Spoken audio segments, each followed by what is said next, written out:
वो 84 के चक्र में देखना।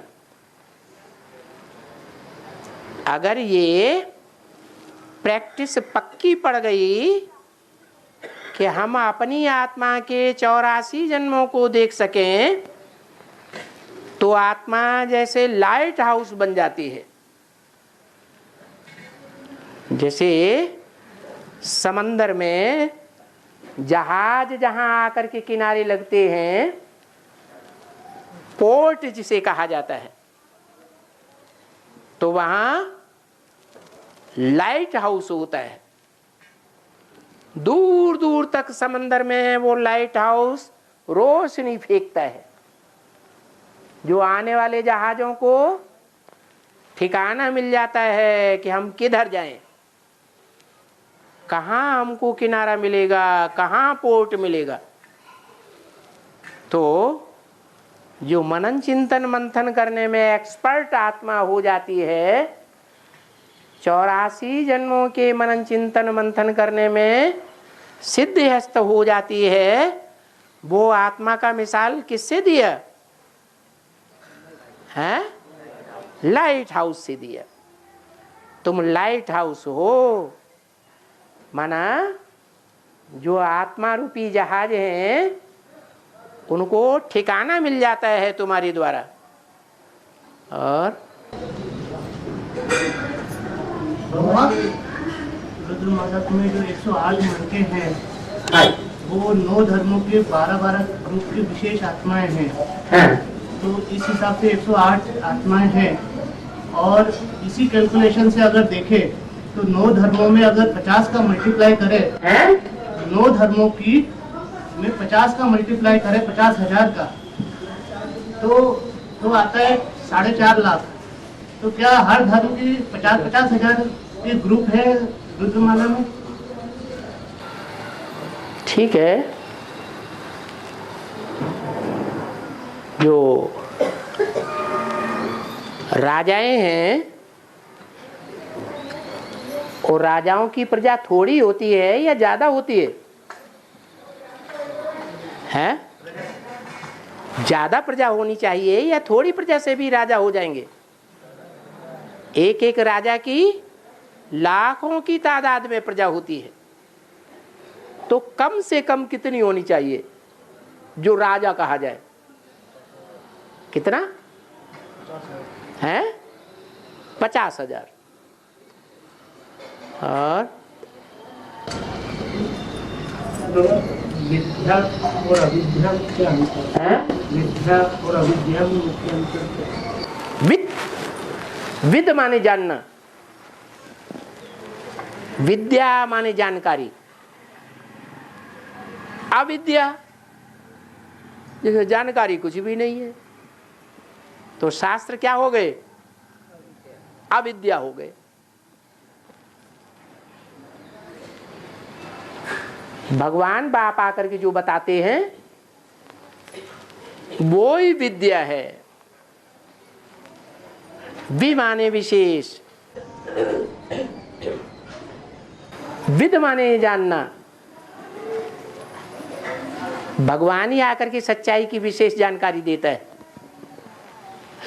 और तो इस दुनिया में सारी सब कुछ अविद्या है। और ये बंगाली लोग दिवाली पे काली की मूर्ति रख कर पूजा करते हैं, हैं? तो आदि सब लक्ष्मी की पूजा करते हैं। जो सारे सृष्टि की बीज रूप आत्माएं है, वो कहां से निकलती है, कहां से प्रत्यक्ष होती है? कलकत्ता, बंगाल। तो जो सारी सृष्टि का बीज है, सारी मनुष्य सृष्टि का बाप है, वो बाप ही बंगाल से प्रत्यक्ष होता है। तो बंगाली किसको फॉलो करते हैं?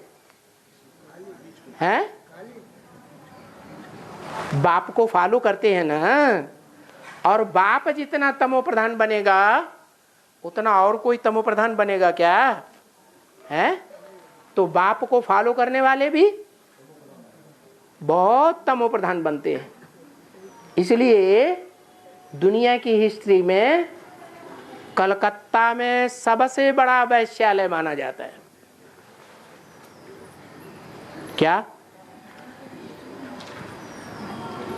वहां महाकाली की पूजा होती है, बहुत होती है, ऐसे सब देवियों की पूजा होती है, लेकिन खास मंदिर वहां कौन सा प्रसिद्ध है? महाकाली का प्रसिद्ध मंदिर है।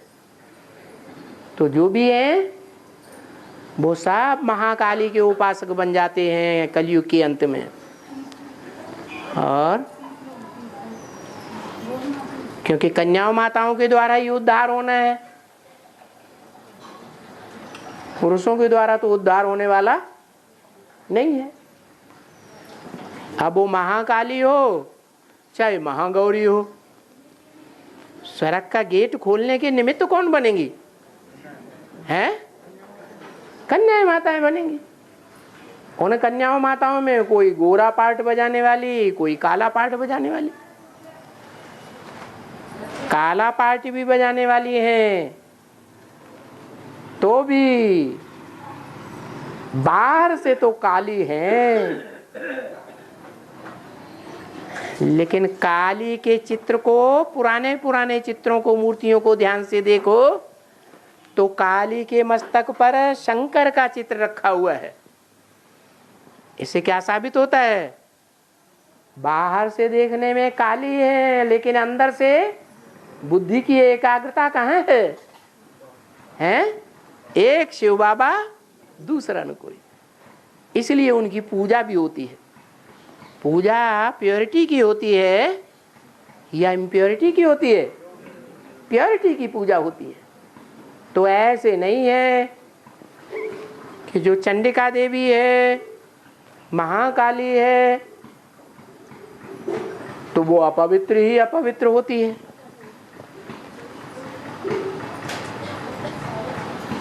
मनसा क्या है? जैसे बांधेली माताएं हैं, किसी पुरुष से, अज्ञानी से बंधी हुई है, और वो ज्ञानी हो या अज्ञानी हो, पुरुष तो सारे ही दुर्योधन, दुशासन, जबरदस्ती करने वाले। तो वो अज्ञानी पुरुष तो अपवित्र बनाने वाले हैं ना। तो भले वो बांधेली माताएं हैं, अपवित्र बनती हैं,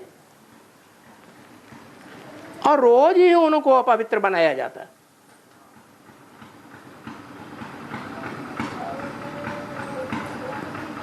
तो क्या वो माताएं मन से पवित्र नहीं हो सकती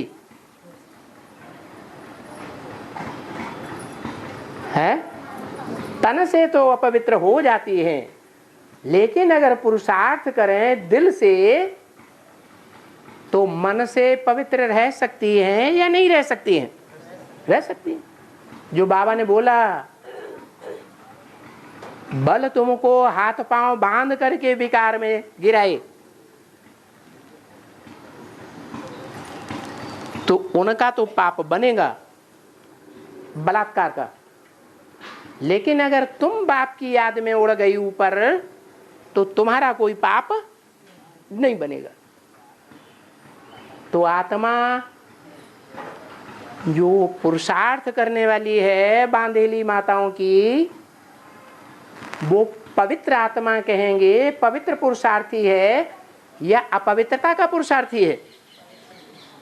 क्या कहेंगे? है? तन से अपवित्र बनती है, लेकिन मन से बाबा की याद में ऊपर परम धाम में उड़ जाती है, तो पवित्र ही कहेंगे ना। ऐसे ही महाकाली का चरित्र है।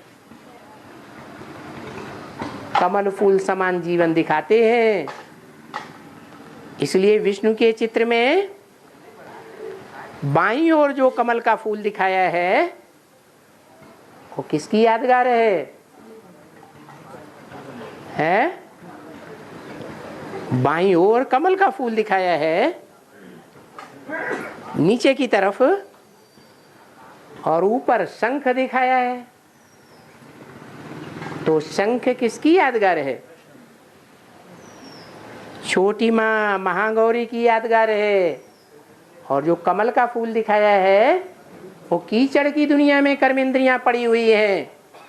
फिर भी उस कमल को कीचड़ से बाहर निकालो तो एक भी बूंद उसमें कीचड़ की नहीं रहेगी। ऐसे ही उन बांधेली माताओं का पुरुषार्थ। उन बांधेली माताओं की मुखिया है महाकाली। और परम पिता परमात्मा को वर्ल्ड ऑलमाइटी अथॉरिटी को, अरे जब परम पिता है, घर में जो बड़े से बड़ा बाप होता है, एक होता है छोटा बाप। घर में छोटा बाप बड़ा बाप होता है कि नहीं? छोटी माँ बड़ी माँ होती है कि नहीं? छोटी माँ होती है, उसकी सासू माँ होती है। सासू माँ को बच्चा क्या कहता है? बड़ी माँ। तो छोटी माँ का कंट्रोल या बड़ी माँ का कंट्रोल घर में?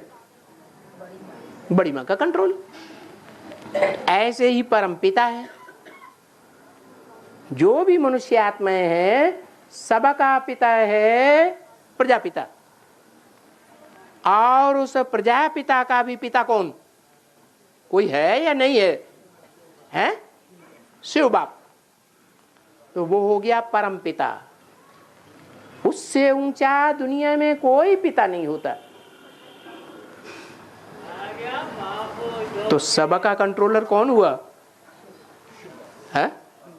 परम पिता हुआ। तो ऑलमाइटी अथॉरिटी नहीं हुआ। तो कैसे क्या काम करता है सर्वशक्तिमान? वो जो भी कर्म करता है, वो जो भी कर्म करता है, जिस इंद्रिय से भी कर्म करता है, वो इंद्रिय अथॉरिटी वाली इंद्रिय है। वैसे गायन जो है, पूजन जो है, वो सिर्फ लिंग का होता है। 12 शिवलिंग गाए हुए हैं। गाते तो हैं शिवनेत्र भी, लेकिन वो जो तीसरा नेत्र है वो आत्मा की यादगार है या वास्तव में नेत्र है? वो तो आत्मा की यादगार है। शिवलिंग ही गाया जाता है, शिवलिंग ही पूजा जाता है। इसका मतलब है कि दुनिया में कोई भी मनुष्य मात्र जिस कामेंद्रिय के ऊपर कंट्रोल नहीं कर सकता, उस कामेंद्रिय के ऊपर कौन फुल कंट्रोल करता है?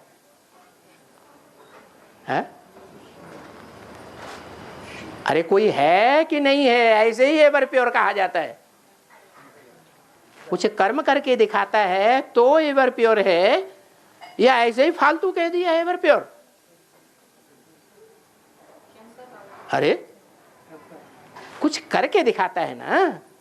तो संसार में वो एक ही लिंग है जो 100% काम वासना के ऊपर कंट्रोल करता है। इसलिए दिखाते हैं शास्त्रों में काम दहन की कथा। क्या? कामदेव को क्या कर दिया? भस्म कर दिया। और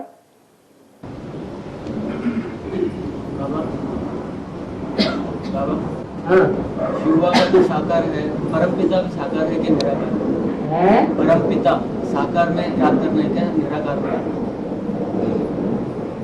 याद उसे किया जाता है जो कभी संसर्ग संपर्क में संबंध में आया हो। क्या? कब याद आएगा? अरे किसी की याद कब आती है? जब कोई संसर्ग में संपर्क में संबंध में आया है तो उसकी याद जरूर आती है। आती है या नहीं आती है? तो वो ज्योति बिंदु सुप्रीम सोल जिसका नाम शिव है, बिंदी का, उसको याद करना है। किसको याद करना है?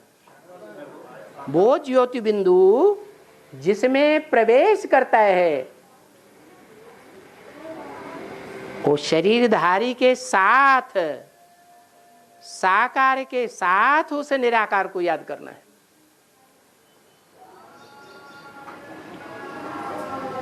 और बाबा पर शरीर में दो आत्माएं और है, उस शरीर में दो आत्माएं और है, शंकर जिसे कहते हैं, तीन आत्माओं के का मिश्रण। तो वो दो आत्माएं भी तो उसमें हैं साथ में। हाँ, तो पता कैसे चलेगा कि शिव ज्योतिर्बिंदु कौन सी है? पता कैसे चलेगा कि शिव ज्योतिर्बिंदु कौन सी है? अच्छा, इब्राहिम, बुद्ध, क्राइस्ट, गुरु नानक, इनके चित्र देखे हैं? देखे हैं? नहीं देखे? देखे ध्यान से। तो वो आत्मिक स्टेज में है, उनकी आत्मा दिखाई पड़ती है या देह दिखाई पड़ती है? देह दिखाई पड़ती है। दुनियावी मनुष्यों में और उनमें फर्क नहीं दिखाई पड़ता? निराकारी स्टेज में दिखाई पड़ती है ना निराकारी स्टेज। ऐसे यहाँ भी है। जब निराकारी स्टेज है तो कौन है?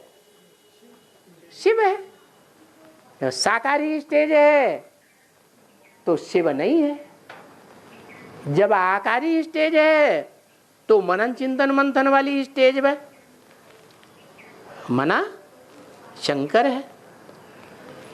शंकर सूक्ष्म वतनवासी आकारी है वर्तमान में या निराकारी है? शंकर को क्या कहेंगे? सूक्ष्म वतनवासी फरिश्ता कहेंगे या परमधामवासी ज्योतिर्बिंदु बन गया? अभी क्या है? फरिश्ता है। फरिश्ता है माने मनन चिंतन मंथन करने वाला है। ये साकार दुनिया की स्थिति से ऊपर है, निराकारी स्टेज नहीं है। निराकारी स्टेज होती है तब मनन चिंतन मंथन नहीं होता है, तो पता नहीं लगता है।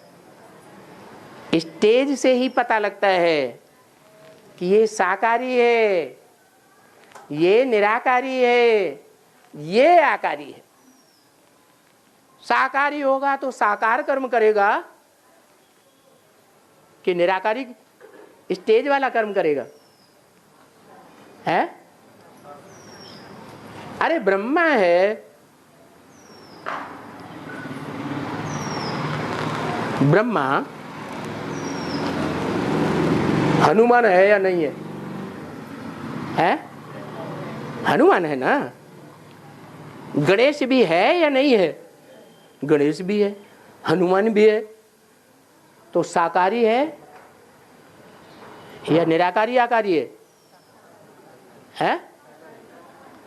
साकारी है। और साकारी है, हनुमान है, तो पूंछ का काम करेगा कि नहीं करेगा? बंदर क्या करता है? हैं? जो लंगूर है उसको तो खास टंडिया दिखाई जाती है, टंडीला छाप पूंछ, ऐसे होता है ना। तो अगर वो पूंछ का काम करता है तो कौन सी आत्मा काम करती है? हैं? कौन है? जोर से बोलो तो ब्रह्मा कुमारी को कुछ सुनने में आए। हाँ जी। और बड़ा भाई जो लौकिक है वो स्वर्ग में आ सकता है? बड़ा भाई जो लौकिक स्वर्ग में आ सकता है? अरे बाबा ने कहा तुम्हारा पूरा परिवार ज्ञान में चलेगा। चूल्हे पे जो खाना खाया। अरे जब पूरा परिवार ज्ञान में चलेगा तो एडवांस ज्ञान को सुनेगा ना। सुनेगा तो स्वर्ग में जरूर आएगा। पूछने की क्या बात इसमें? तो एडवांस नहीं सुनते हैं? तो आगे से क्या आ सकता है? हाँ हाँ, अभी तो टाइम पड़ा है ना। अभी तो बोला ये गीता ज्ञान जो है, उस गीता को जो सर्वश्रेष्ठ शिरोमणि गीता गाई हुई है, सारी दुनिया के धर्म वाले गीता को विशेष मान्यता देते हैं। भारत में गीता को विशेष मान्यता है सब धर्म ग्रंथों के मुकाबले। उस गीता के अर्थ बैठ करके घर वालों को समझाओ। उनकी आस्था किसके ऊपर है? गीता के ऊपर है ना। तो घर वाले जल्दी निकलेंगे। आसाराम बापू को ही मानता है उसके। अभी मानते हैं। लेकिन आसाराम बापू तो गीता के आधार पर भगवान को नहीं साबित करते, और तुम साबित कर देंगे। गीता के एक एक श्लोक के आधार पर तुम साबित करेंगे कि भगवान आया हुआ है। इस समय की बात है, द्वापर की बात नहीं है, त्रेता की बात नहीं है। जो लिखा है सर्वधर्मान परित्यज्य, सब धर्म द्वापर में होते हैं क्या? त्रेता में होते हैं। तो सर्वधर्मान परित्यज्य कब की बात है?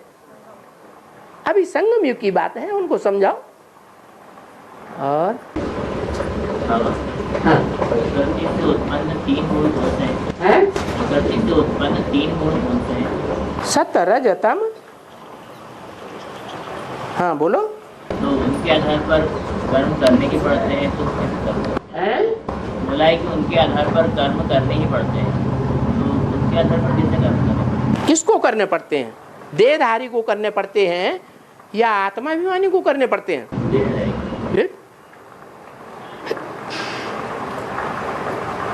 और बीज दो प्रकार के बताए हैं। बीज दो प्रकार के बताए हैं, सूक्ष्म बीज और स्थूल बीज। एक सूक्ष्म बीज और स्थूल बीज। तो सूक्ष्म बीज और स्थूल बीज में क्या उनके गुण धर्म में अंतर है? ऊपर से आने वाले जो धर्म पिताएं हैं या शिव बाप है, वो सूक्ष्म बीज है या स्थूल साकार बीज है? चैतन्य सूक्ष्म बीज है, और जिनमें प्रवेश करते हैं वो आधार हैं, और वो आधारों का जिनसे जन्म होता है वो क्या हुए? स्थूल बीज हुए। तो इस समय जो धर्म पिताओं की आत्माएं हैं वो सृष्टि पर कहाँ है? मतलब क्या कर- सृष्टि पर है। जैसे बाबा मुरली में बोलते हैं, क्राइस्ट इस समय कहीं बैगर के रूप में है, भीख मांग रहा है इस दुनिया में, पतित है। ये ज्ञान में आएंगे? अरे चक्र फिरेगा, शूटिंग होगी, तो उनका टाइम होगा तब वो आएंगे नहीं। अभी रिहर्सल हो रही है, 5-4 वर्ष के ड्रामा की शूटिंग हो रही है, रिकॉर्डिंग हो रही है, तो रिकॉर्डिंग में नहीं आवेंगे। जब उनका टाइम होगा तो वो भी आवेंगे। पहले कौन आवेंगे? दूसरे धर्म वालों में, विधर्मियों में पहले कौन आवेंगे? एडवांस में या ज्ञान में? इस्लाम धर्म वाले आएंगे। तो कौन पहले मरेंगे? इस्लाम धर्म वाले पहले मरेंगे। और BCD 1410 में कहा है, नंबर न बताओ, ऐसे ही बताओ। हाँ, जो 8 नारायण है वो 5 वेद आनर्स हैं। है 5 वेद आनर्स तो अष्टदेव होते हैं। 8 नारायण है। 8 नारायण 8 नारायण है, क्योंकि अष्टदेव होते हैं 5। हैं अष्टदेव होते हैं 5, अष्टदेव हैं। हाँ, उसमें 8 नारायण हैं। वो 8 नारायण नहीं है। नारायण उनमें प्रवेश करते हैं। जैसे ब्रह्मा बाबा सतयुग का पहला नारायण है, तो किस में प्रवेश करता है? पहले नंबर के बीज में प्रवेश करता है। हाँ,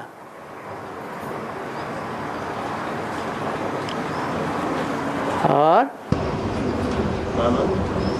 63 जन्मों के आधार पर बुद्धि का झुकाव कहीं और होता है, तो झुकाव से बचने के लिए और क्या करना चाहिए? 63 जन्म के आधार पर बुद्धि का झुकाव कहीं जाता है, तो बाबा ने बताया जहाँ बुद्धि का लगाव जाता हो उनका मुंह भी नहीं देखना चाहिए। अंदर से लुपुर हो रही देखने को मिले, और ऊपर से बाबा ने डायरेक्शन दिया उनका मुंह भी नहीं देखना है। तो इतना त्याग कर पाएंगे हैं? हाँ, तो बस हो जाएगा। है शंकराचार्यों ने संस्कृत भाषा को जननी कहा है। जोर से बोलो। शंकराचार्यों ने संस्कृत भाषा को जननी कहा है। इसको संस्कृत भाषा को जननी कहा। जननी कहा है। इससे पहले वैदिक पाली प्रकृति भाषा भी थी। इससे पहले वैदिक पाली और प्रकृति भाषा भी थी। हाँ, वो संस्कृत से मिलती जुलती जो भाषा है जो पहले प्राकृत भाषा थी वो संस्कृत का आदि रूप है। उस संस्कृत के रूप को, प्राकृत और प्राली को फिर बाद में उसको सुधारा है पाणिनि ने।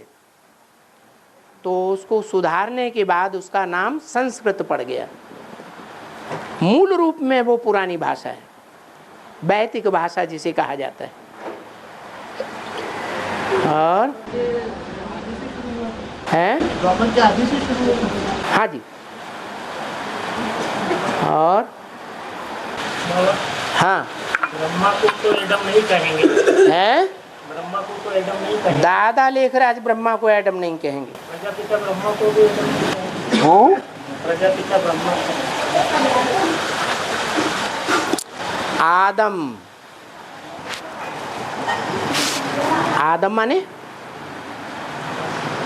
है आदि वाला आदमी। आदि वाला आदमी कौन? ब्रह्मा या प्रजापिता ब्रह्मा? अगर दादा लेखराज ब्रह्मा को कहें तो उनसे भी पहले किसी में प्रवेश किया था या नहीं किया था शिव ने? हैं? किया था, तो वो आदम हुआ।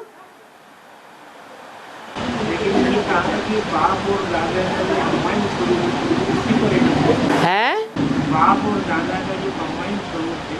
हाँ, क्योंकि शिव जो है बाप के रूप में कब आता है? कब आता है? आदि में आता है। हैं? हाँ, 76 में बाप बाप के रूप में प्रत्यक्ष होता है। आदि में भी था लेकिन किसी ने जाना ही नहीं।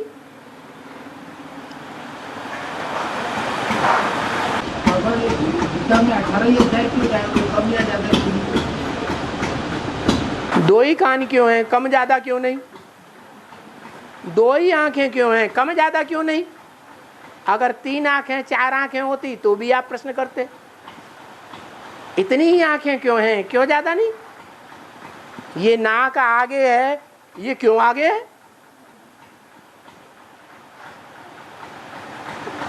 क्यों का सवाल तो खत्म ही नहीं होगा। ड्रामा प्लान अनुसार जो भी है कोई न कोई कारण से है। और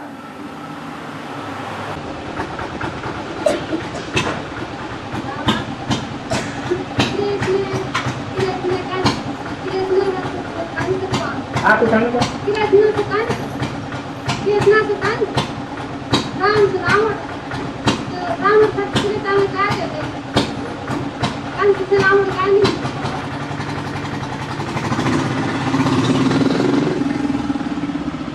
क्या बोला? नहीं सुनाई पड़ा इन माताओं को।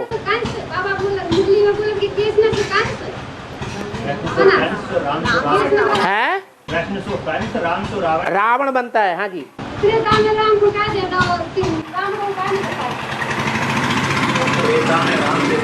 हाँ कैसे? हाँ,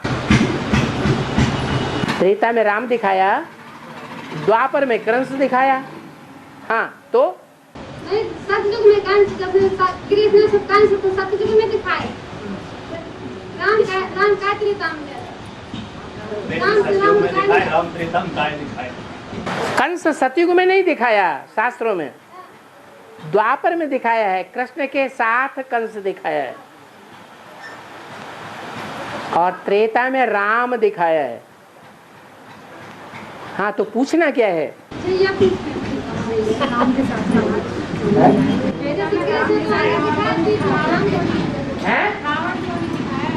त्रेता में वो तो बाबा ने बता दिया ना, रावण का राज्य द्वापर कलयुग में होता है, द्वैतवादी युग में होता है, या सतयुग त्रेता में होता है जहां अद्वैत देवताएं होते हैं। रावण कहाँ होता है? सतयुग त्रेता में होता है। हैं? द्वापर कलयुग में रावण। द्वैतवादी युग जब शुरू होते हैं, 2 धर्म, 2 भाषाएं, 2 कुल, 2 मतें जब आरंभ हो जाती हैं दुनिया में, तो रावण राज्य है, वहां रावण होता है। ये रावण के सिर शुरू होते हैं द्वापर से। इब्राहिम आया, रावण का सिर शुरू हुआ। बुद्ध आया, क्राइस्ट आया, ये सब रावण के सिर हैं। अपनी अपनी मतें चलाते हैं कि भगवान की मत सुनाते हैं। ये जो सिर है ना, ये मत देने वाला है, अकल देने वाला है, तो वो अपनी अपनी अकल चलाते हैं। 10 प्रकार के धर्म और 10 मतें चलाते हैं, तो उसको रावण राज्य कहा जाता है। और वो विष्णु का राज्य नहीं है। विष्णु को एक सर होता है और रावण को 10 सिर होते हैं। 10 तरह की बातें बताएगा, सच्ची एक भी नहीं होगी। तो विष्णु का राज्य सर्वश्रेष्ठ है, वो भगवान की मत पर स्थापन होता है। और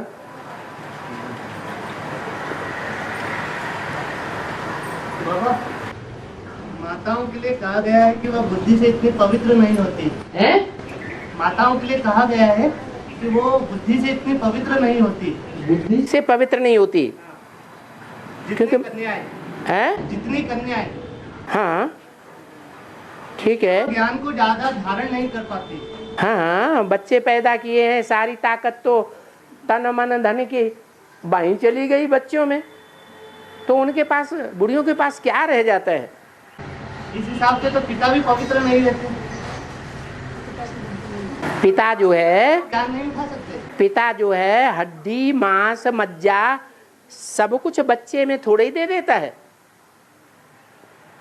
बच्चे में, बच्चे की पैदाइश में, पालना में, गर्भ में जो बच्चा पलता है, उसमें ज्यादा ताकत किसकी लगती है?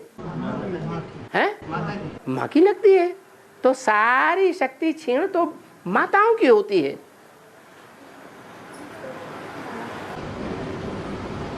तो ये तन की शक्ति और मन की शक्ति के बारे में जो बताया है कि तन की शक्ति को भी तो चलाने वाला मन ही होता है। तन को चलाने वाला मन होता है। हाँ, मतलब मन संकल्प करता है तो उन्हीं संकल्पों के आधार पर कर्मेंद्रियों के द्वारा वो कर्म करता है, यानी तन की शक्ति को प्रयोग करता है। मन प्रबल होगा जिसका, वो पहलवान भी होगा, जरूरी है? ये तो कोई जरूरी नहीं। ये बात गलत है। हाथी है, सील और व्हेल मछली है, उसकी पीठ पे गांव खड़े हो जाते हैं, तो उसका मन ज्यादा प्रबल है, ऐसे कहेंगे? तन की शक्ति अलग है और मन की शक्ति अलग है। तन की शक्ति जो है वो प्रकृति के 5 तत्वों से बनती है। प्रकृति के 5 तत्व जड़ हैं और मन तो आत्मा की शक्ति है। तो कौन सी शक्ति ज्यादा पावरफुल हुई? मन ज्यादा पावरफुल हुआ। तन की जो शक्तियां हैं वो पृथ्वी जल वायु अग्नि आकाश हैं, ये 5 तत्व हैं, लेकिन जड़ हैं। जड़ में ज्यादा ताकत होती है या चैतन्य में ज्यादा ताकत होती है? पता कैसे चले कि ये जड़ है ये चैतन्य है? बाबा ने परिभाषा बताई मुरली में, बोलते चालते को चैतन्य कहा जाता है। क्या? बोलता भी है और चलता भी है तो चैतन्य है। और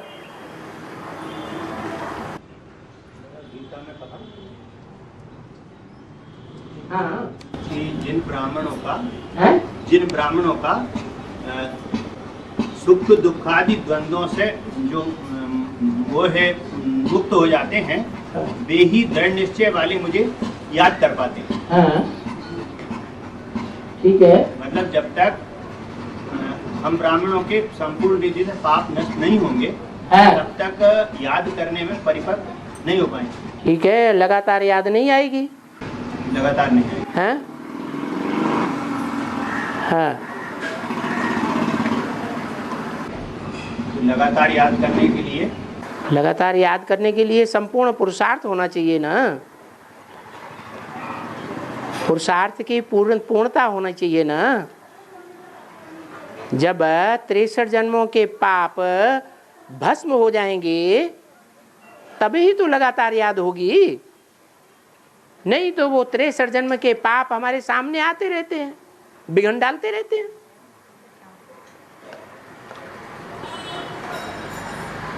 माया के रूप में आते रहेंगे।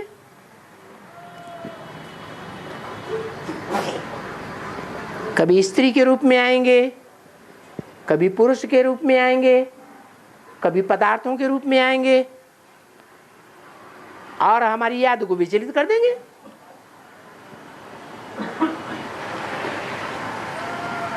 पाप जो बनते हैं वो देह अभिमान से ही तो बनते हैं।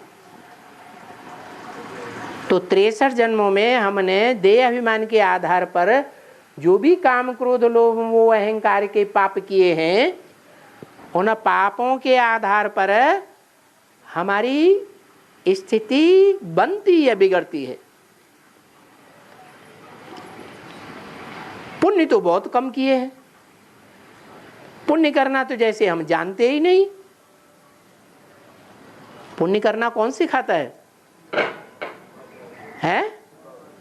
शिव बाबा सिखाता है पुण्य करना,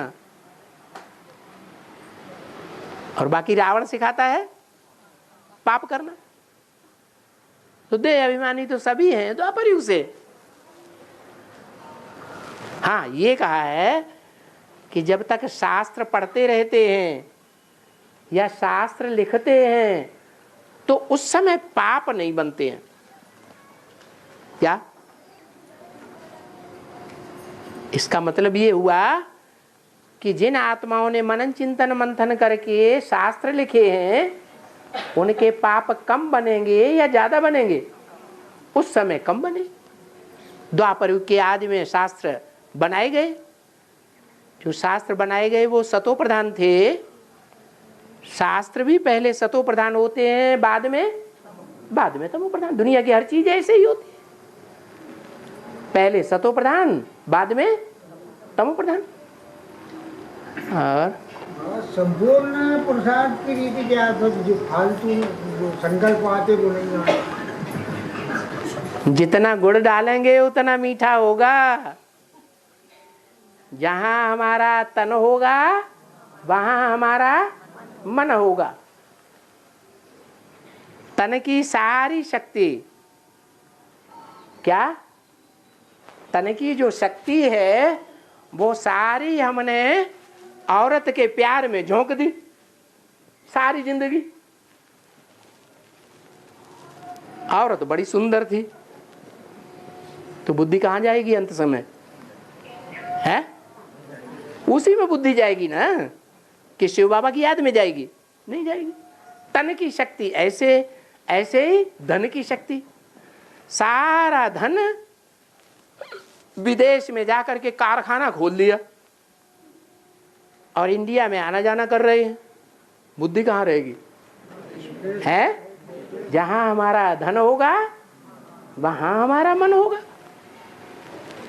जैसे मन की हालत है ऐसे ही तन की भी हालत है, ऐसे ही धन की भी हालत है। और गीत भी बनाए हुए हैं ब्रह्मा कुमारियों में, क्या जहां हमारा तन होगा वहां हमारा मन होगा, जहां हमारा धन होगा वहां हमारा मन होगा। अब आप पूछते हैं ऐसा क्या पुरुषार्थ करें जो मन शिव बाबा में ही लगे और कहीं नहीं जाए? तो क्या करें? अब चलो, जो कुछ भी टटपुंजिया बचा है, कुछ तो बचा है कि नहीं है? हर मनुष्य के पास कुछ तन की शक्ति बची है कि नहीं? धन, कुछ तो कुछ धन बचा है ना। तन की शक्ति, धन की शक्ति, कुछ न कुछ मन सोचने की शक्ति भी बची है। तो अब क्या करें पुरुषार्थ? क्या करें? अरे क्या करें? सेवा में लगा दो। हाँ, दुनिया की सेवा में न लगाएं। कहाँ लगाएं? ईश्वरीय सेवा में लगाएं तो ऑटोमेटिक हमारा पुरुषार्थ अच्छा हो जाए। अभी भी मुरली में ही बोल दिया, सत्य है एक, सत्य का संग करेंगे तो सत्संग तारे पार लगा देगा। क्या? सत्य का संग पार लगाएगा। और इसके अब विपरीत क्या बोला है? कुसंग बुरे। दुनिया में सारा ही कुसंग है। कोई ऐसा है जिसके साथ रहें 24 घंटे और कुसंग बिल्कुल न लगे? ऐसा कोई है? नहीं। एक शिव बाबा, दूसरा न कोई। तो क्या करें? जो कुसंग से बचे रहें, तारे हो जाए, सत्संग तारे, संग तारे। तारे माने पार चले जाएं, पहले नंबर में पार चले जाएं। तो क्या करें? है बड़ी मुश्किल है। एक की याद करें तो करें तो कैसे कहते? करने बैठते हैं वो याद नहीं, याद करने बैठते हैं, याद नहीं आता। नहीं याद करते हैं, उसी समय संकल्प विकल्प मन को खराब करते हैं। हाँ, वो क्यों खराब करते हैं? मुरली सुनने में वो नहीं उतना नहीं करते, नहीं करते। वो तो शास्त्र हो गया। हाँ, और याद करने जैसे ही बैठेंगे तो वो बुद्ध को वो क्यों करते हैं? वही 63 जन्मों के अपने पाप, 63 जन्म उनके ऊपर डाल दिया। अपनी गलती नहीं बताएंगे। अभी क्या गड़बड़ कर रहे हैं? अपने ही पाप है वो तो। हाँ, अभी क्या गड़बड़ कर रहे हैं जो बुद्धि बार बार भाग जाती है? खोल के बोल दो, सबकी समझ में आ जाए, सर्विस हो जाएगी। हाँ बोलो। मतलब संपूर्ण रीति से समर्पण नहीं कर पा रहे। संपूर्ण माने क्या? संपूर्ण माने 100%। 100% माने क्या? कुछ भी बचा के अपने पास नहीं। माना ये कुर्ता पैजामा उतार करके बाबा को दे दे।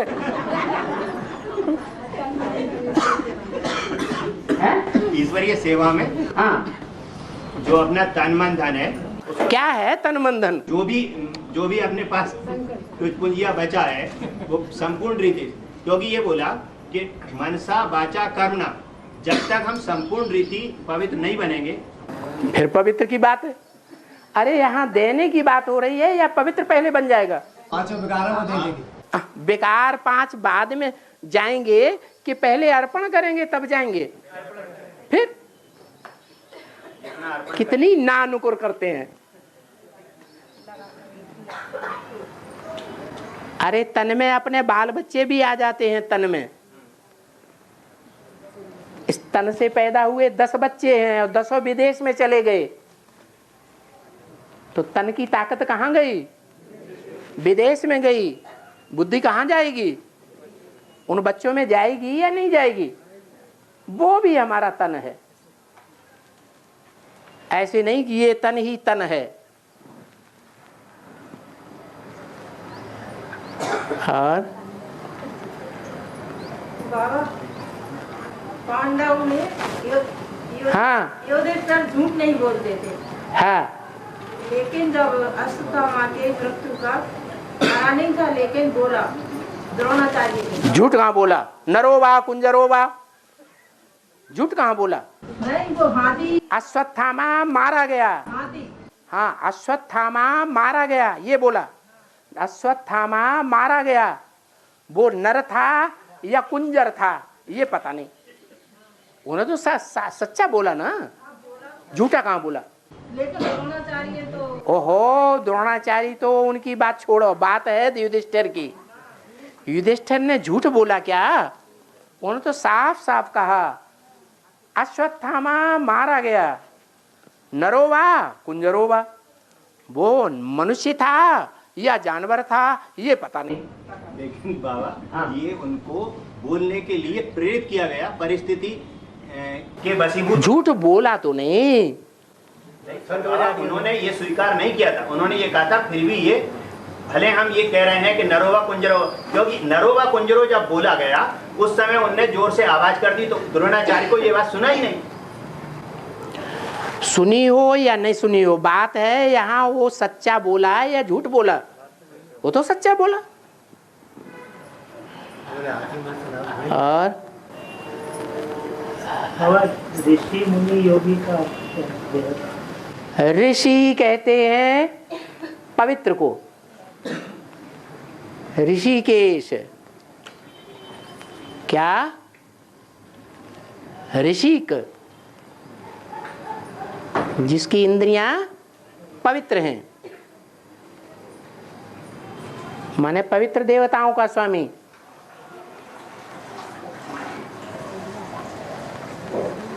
ऋषिक, ऋषि, ऋषि माना पवित्र।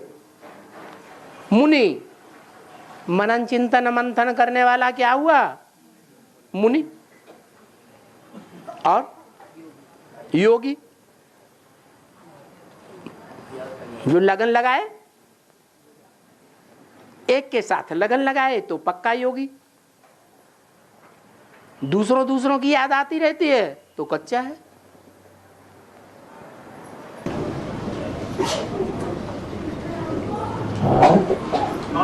संकल्प शक्ति से मन की शक्ति क्षीण होती है। संकल्प जितने कराएंगे, संकल्प, हाँ, तो उससे मन की शक्ति क्षीण होती है।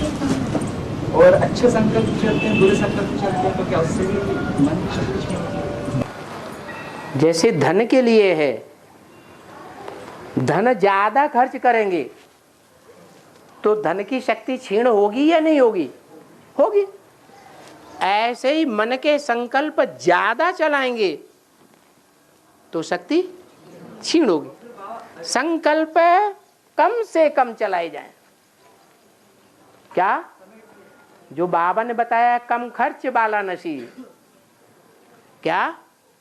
जो कम खर्च करता है उसका नशी माना भाग्य बाला होता है, ऊंचा भाग्य बनाने वाला होता है जो कम खर्च करता है। अब वो चाहे धन हो, चाहे कोई वस्तु हो, या चाहे मन की संकल्प हो। वो अच्छे काम के लिए जब संकल्प चलते हो, जैसे जो ईश्वरीय सेवा के लिए चलते हैं, हाँ हाँ, और जो धन सेवा में लगाया जाता है उससे भी तो अच्छी बात है, करो। है तो जो अच्छे संकल्प करेंगे तन को लेकर के, धन को लेकर के, वो अच्छे संकल्प स्वर्ग की शूटिंग करेंगे, परमधाम नहीं पहुंचेंगे। क्या है? परमधाम नहीं पहुंचेंगे। परमधाम में अगर जल्दी पहुंचना है, क्षिप्र गति पुरुषार्थ की धारण करनी है, तो इब्राहिम, बुद्ध, क्राइस्ट जो करते हैं, क्या करते हैं? निराकार को याद करते हैं कि साकार को याद करते हैं? हैं? बिंदु को याद करते हैं, साकार को वो पहचान ही नहीं पाते कि ये भगवान है। तो जल्दी पहुंचते हैं या देर में पहुंचते हैं? मान लो क्राइस्ट है, उसकी 200-250 करोड़ जनसंख्या है दुनिया में। दुनिया की जनसंख्या 500-700 करोड़ और 200-250 करोड़ उसकी जनसंख्या है प्रजा की, क्राइस्ट की। और क्राइस्ट है निराकार को याद करने वाला। उसके जो फॉलोअर्स हैं वो क्राइस्ट को याद करते हैं, साकार को याद करते हैं। तो कौन पहले पहुंचेगा? है? उसके 250 करोड़ जो फॉलोअर्स हैं वो परमधाम पहले पहुंचेंगे या क्राइस्ट पहले पहुंचेगा? क्राइस्ट पहले पहुंचेगा। ऐसे यहां भी है,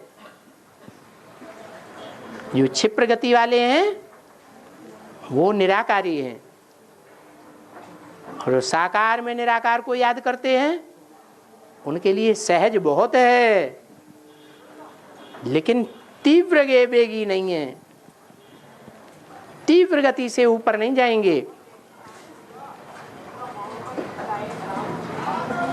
क्योंकि चरित्रवान हैं, दुष्चरित्र नहीं है। और जो निराकार प्रेमी है वो दुष्चरित्र हैं या चरित्रवान है? क्या है? वो दुष्चरित्र है। दुनिया में देखे तो हैं? दुनिया में रह रहे हैं तो संकल्प तो चलाने पड़ेंगे। दुनिया में रहेंगे तो संकल्प चलाने पड़ेंगे। हाँ, माना 2036 तक जो दुनिया में रहेंगे उनको तो संकल्प चलाने ही पड़ेंगे। पक्का है? हैं? पक्का नहीं है? अरे बताओ ना। 2036 तक 100 वर्ष का संगम युग पूरा होगा, तब तक संकल्प चलाने ही पड़ेंगे। तो परमधाम पहले नंबर में जाएंगे। पहली पीढ़ी की जो आत्माएं परमधाम में जाके पहुंच जाएंगी, उस पीढ़ी में जन्म लेंगे। हैं? कहाँ जन्म लेंगे? हैं? लास्ट में जाके जन्म लेंगे, कीड़े मकोड़ों की तरह। 1-2 जन्म हुआ, षष्ठी का सुख दुख भोगा और खेल खलास। ये तो बहुत अच्छा नियम बनाया कि दुनिया में रहेंगे तो संकल्प चलाने ही पड़ेंगे। रहेगा बिना मतलब बिना संकल्प चलाए काम कैसे करेगा? और तुम्हें प्रैक्टिस क्या कराई जा रही है? निराकार को याद करेंगे तो दुनिया में रहेंगी तुम्हारी आत्मा। हैं? अरे जब निराकारी स्टेज में रहेंगे तो तुम्हारी आत्मा दुनिया में है या दुनिया से परे हो गई? तो ये क्यों कहते हो दुनिया में रहेंगे तो संकल्प चलाने पड़ेंगे? हाँ, भक्ति मार्ग में बद्रीनाथ, केदारनाथ तो हरिद्वार जाते हैं भगवान के पास। हाँ, इस साल अभी बद्री केदारनाथ मंदिर में जो विनाश हो गया उसका बेहद मजा। केदारनाथ की तरफ से कौन सी नदी निकलती है? यमुना नदी निकलती है। क्या वो पश्चिम साइड से निकलती है या पूर्व साइड से निकलती है? बद्रीनाथ केदारनाथ, बद्रीनाथ है पूर्व साइड में और केदारनाथ है पश्चिम साइड में। तो पश्चिम सभ्यता की जो पोषक है वो है कौन सी नदी? काली नदी, यमुना नदी। जो यमुना नदी है वो पश्चिमी सभ्यता की बीज है। और पश्चिमी सभ्यता में पहला पहला धर्म कौन सा है? हैं? इस्लाम धर्म। मुरली में बोला है इस्लामी पहले मरेंगे। अभी भक्ति मार्ग आगे जा रहा है कि ज्ञान मार्ग आगे जा रहा है? दुनिया में भक्ति मार्ग आगे जा रहा है। तो भक्ति मार्ग की शूटिंग हो गई वहां केदारनाथ में। बड़ा विनाश हो गया इस्लामियों का, विनाश हुआ। लेकिन उसमें भी जो मंदिर के पुजारी थे, मंदिर की मूर्तियां थी, वो सुरक्षित बची। मंदिर सुरक्षित बचा या नहीं बचा? बस यही बात मुसलमान कहते हैं कि जो खुदा के बंदे होंगे, मंदिर के पुजारी होंगे, जब विनाश होगा तो वो बचेंगे। तो वो बचे कि नहीं बचे? ठीक है। और त्रेता युग के अंत में जो अर्ध विनाश होगा, हाँ, प्रकृति में क्या परिवर्तन होगा और जो 10 करोड़ की जनसंख्या है उनमें क्या परिवर्तन होगा? क्योंकि शरीर तो पूरी तरह खलास में होंगे। 10 करोड़ सब मर जाएंगे? वही उनका क्या? आधा विनाश होगा माने आधे मरेंगे, और पूरा विनाश होता है तो सब खलास हो जाएंगे। हाँ, और कन्या और कुमार को रावण नहीं है? कन्या और कुमार। हाँ, कुमार अगर कुमार है, कन्या अगर कन्या है तो रावण है। माने बेविचारी बन गए। वो बेविचारी बन गए। सभी रावण संप्रदाय। उसका मतलब ये है अभी घर घर में वैश्यालय है। माँ बाप जो हैं वो बिना विकार के रह ही नहीं पाते, और जो बच्चे हैं वो तीखी बुद्धि वाले पैदा हो रहे हैं घर घर में, या डम्ब बुद्धि वाले पैदा हो रहे हैं। तो वो माँ बाप को देख लेते हैं, और देखेंगे तो जैसा कर्म बड़े करेंगे, बड़ों को देख छोटे करेंगे तो वो कुमार कुमारी पवित्र रहेंगे क्या? रहते हैं? नहीं रहते। प्राइमरी स्कूल के बच्चों में वो बात देखी जाती है बेविचार की। इसलिए बोला कि घर घर में वैश्यालय है। और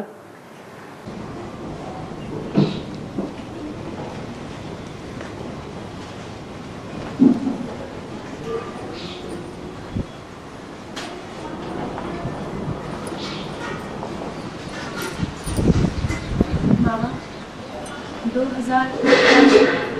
2018 में ऐसी कौन सी बात होगी या कौन सी आत्मा निमित्त बनेगी जिससे छोटी माँ जो है वो झट एडवांस में आ जाएगी?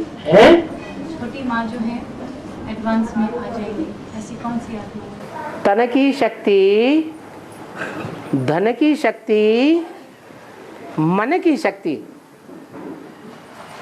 इन तीनों शक्तियों में सबसे पावरफुल शक्ति कौन सी है? मन के संकल्प शक्ति। और वो मन की संकल्प शक्ति में, एकाग्रता में कोई तो पुरुषार्थी ब्राह्मण सबसे आगे जाएगा। अरे जाएगा या नहीं जाएगा? बोलो। बाबा ने 8 घंटे की याद की स्टेज बताई।